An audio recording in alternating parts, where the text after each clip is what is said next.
When love becomes self-destruction, hi guys, WEL come to Fistica is physical video. Let me ask you something honestly. Have you ever loved someone so much that you slowly stopped recognizing yourself?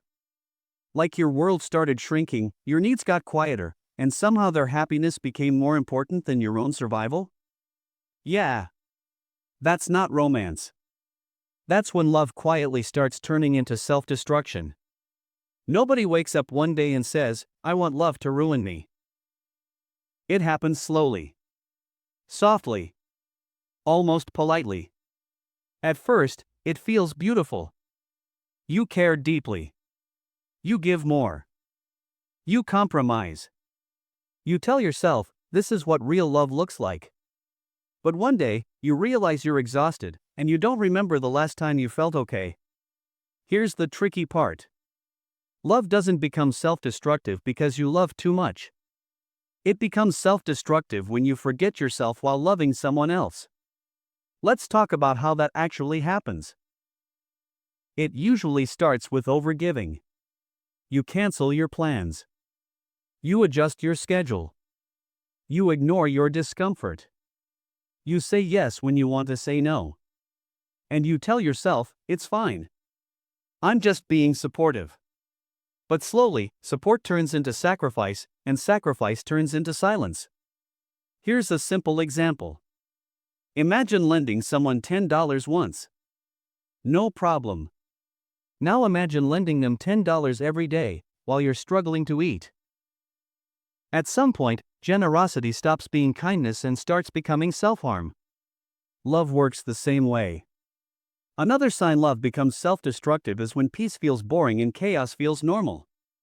If every conversation feels like walking on eggshells.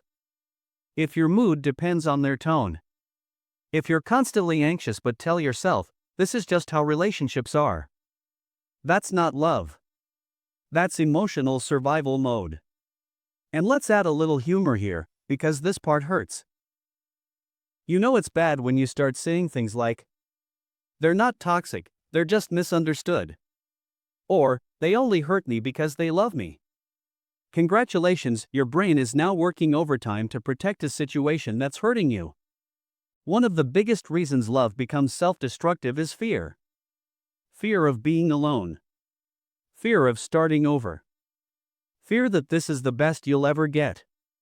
So you stay. Not because you're happy, but because leaving feels scarier than suffering.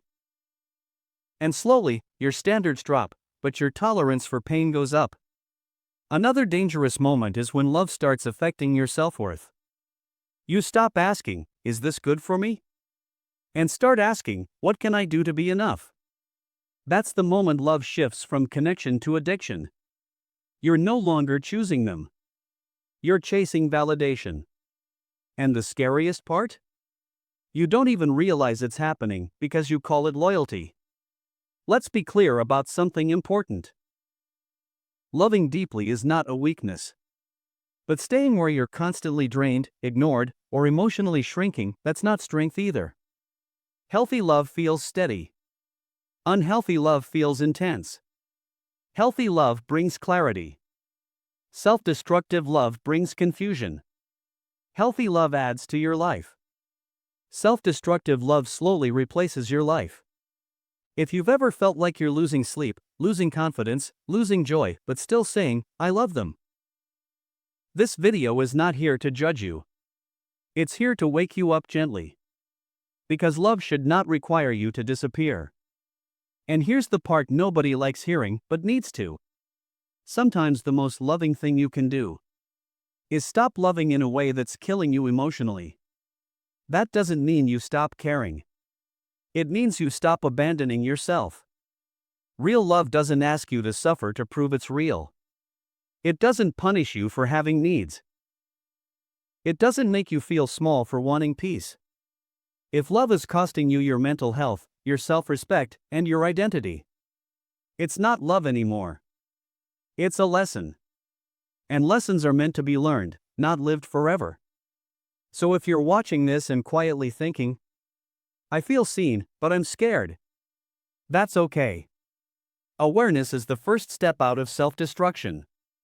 And choosing yourself is not selfish, it's survival. Welcome to Fistica, where emotions meet truth.